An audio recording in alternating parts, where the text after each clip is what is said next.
Ticket ಸಿಗದೇ ಇದ್ದದ್ದಕ್ಕೆ Karadi Sanganna silent ಆಗಿದ್ದಾರೆ. ಸಂಸದ ಕರಡಿ ಸಂಗಣ್ಣ ಬೆಂಬಲಿಗರು ಫುಲ್ ವೈಲೆಂಟ್ ಆಗಿದ್ದಾರೆ.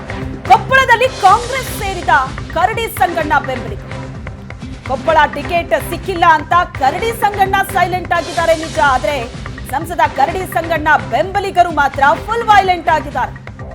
ಕಾಂಗ್ರೆಸ್ ಸೇರಿದ್ದಾರೆ ಕರಡಿ ಸಂಗಣ್ಣ ಬೆಂಬಲಿಗರು ಕೊಪ್ಪಳದಲ್ಲಿ. ತಮ್ಮ ನಾಯಕನಿಗೆ ಟಿಕೆಟ್ ಸಿಕ್ಕಿಲ್ಲ ಅಂತ ಬೆಂಬಲಿಗರು ಅಸಮಾಧಾನಗೊಂಡಿದ್ದಾರೆ.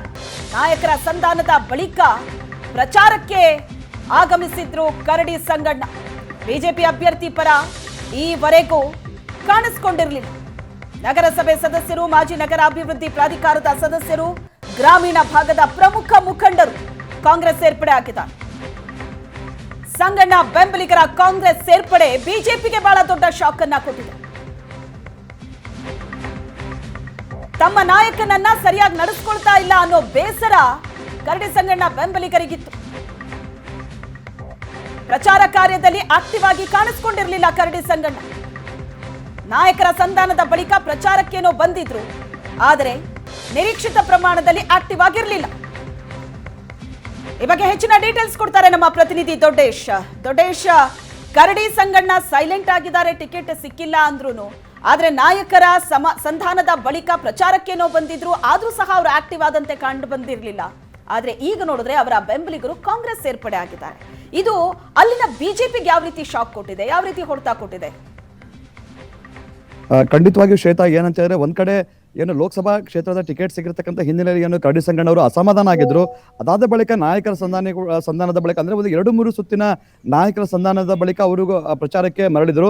ಆದ್ರೆ ಇದೀಗ ನನ್ನನ್ನ ನಾಯಕರು ಕಡೆಗಣಿಸ್ತಾ ಇದ್ದಾರೆ, ಅಂದ್ರೆ ಅದು ರಾಜ್ಯ ನಾಯಕರಾಗಿರುವ ಜೊತೆಗೆ ಸ್ಥಳೀಯ ನಾಯಕರು ಕಡೆಗಣಿಸ್ತಾ ಇದ್ದಾರೆ ಅನ್ನೋ ಹಿನ್ನೆಲೆಯಲ್ಲಿ ಇದೀಗ ಕರಡಿ ಸಂಗಣ್ಣ ಅವರು ಸೈಲೆಂಟ್ ಆಗಿದ್ದಾರೆ. ಆದ್ರೆ ಮತ್ತೊಂದು ಕಡೆ ಅವರ ಬೆಂಬಲಿಗರು ಇದೀಗ ವೈಲೆಂಟ್ ಆಗಿರ್ತಕ್ಕಂಥ, ಅಂದ್ರೆ ತಮ್ಮ ನಾಯಕನನ್ನ ಸರಿಯಾಗಿ ನಡೆಸ್ಕೊಳ್ತಾ ಇಲ್ಲ. ಮತ್ತೊಂದು ಕಡೆ ಟಿಕೆಟ್ ಸಿಗದೇ ಇದ್ರೂ ಪರವಾಗಿಲ್ಲ, ಆದ್ರೆ ಯಾವಾಗ ಅವರ ನಾಯಕರನ್ನ ಸರಿಯಾಗಿ ನಡೆಸ್ಕೊಳ್ಳಿಕ್ಕೆ ನಾಯಕರು ಹಿಂದೇಟ್ ಹಾಕ್ತಾರೆ.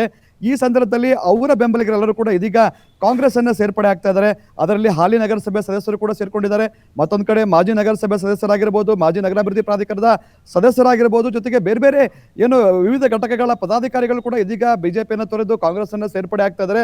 ಇದು ಎಲ್ಲ ಒಂದ್ ಕಡೆ ಖಂಡಿತವಾಗಿಯೂ ಇದು ಬಿಜೆಪಿ ಜೊತೆಗೆ ಬಿಜೆಪಿ ಅಭ್ಯರ್ಥಿ ಮೇಲೆ ಪ್ರತಿಕೂಲ ಅಂತ ಒಂದು ಪರಿಣಾಮ ಬೀರೋದ್ರಲ್ಲಿ ಯಾವುದೇ ರೀತಿ ಒಂದು ಅನುಮಾನ ಇಲ್ಲ ಅಂತ ಹೇಳ್ಬೋದು. ಯಾಕಂತ ಹೇಳಿದ್ರೆ ಕಳೆದ ವಿಧಾನಸಭಾ ಚುನಾವಣೆಯಲ್ಲಿ ಕೊಪ್ಪಳದ ರಾಘವೇಂದ್ರ ಅವರು 30,000 ಮತಗಳಿಂದ ಅಧಿಕವಾದ ಮತಗಳಿಂದ ಕೂಡ ಅವರು ವಿಜಯಶಾಲಿಯಾಗಿದ್ದಾರೆ. ಈ ಹಿನ್ನೆಲೆಯಲ್ಲಿ ಕೊಪ್ಪಳ ವಿಧಾನಸಭಾ ಕ್ಷೇತ್ರದಲ್ಲಿ ಕರಡಿ ಸಂಗಣ್ಣ ಬೆಂಬಲಿಗರು ಅವರು ಕಾಂಗ್ರೆಸ್ಗೆ ಸೇರ್ಪಡೆ ಆಗ್ತಾ ಇದ್ದಾರೆ. ಸಹಜವಾಗಿಯೇ ಇದು ಇಲ್ಲಿ ಬಿಜೆಪಿಯ ಮತಗಳನ್ನ ಕಡಿಮೆ ಆಗ್ಲಿಕ್ಕೆ ಕಾರಣವಾಗ್ತದೆ. ಮತ್ತೊಂದ್ ಕಡೆ ಕಾಂಗ್ರೆಸ್ನ ಮತಗಳು ಕೂಡ ಹೆಚ್ಚಾಗ್ಲಿಕ್ಕೆ ಕೂಡ ಇಲ್ಲಿ ಕಾರಣ ಆಗ್ತದೆ. ಈಗ ಈ ಕರಡಿ ಸಂಗಣ್ಣ ಅವರು ಸೈಲೆಂಟ್ ಆಗಿದ್ದಾರೆ ಅನ್ನೋದಕ್ಕೆ ಒಂದು ಪ್ರಮುಖ ನಿದರ್ಶನ ಅಂತ ಹೇಳಿದ್ರೆ, ನಿನ್ನೆ ಯಲಬುರ್ಗಾದಲ್ಲಿ ಒಂದು ಕಾರ್ಯಕ್ರಮ ನಡೀತಾ ಇದೆ, ಬಿಜೆಪಿಯ ಬೂತ್ ವಿಜಯ ಅಭಿಯಾನ.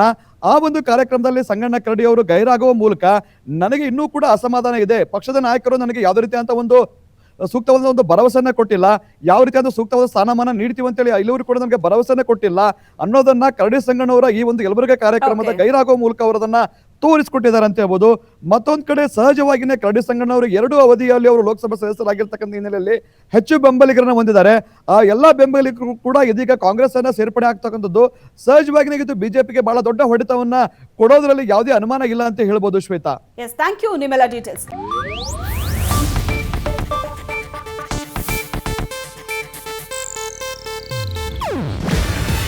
ಇದು ಏಷ್ಯಾನೆಟ್ ನ್ಯೂಸ್ ನೆಟ್ವರ್ಕ್ ಪ್ರಸ್ತುತಿ.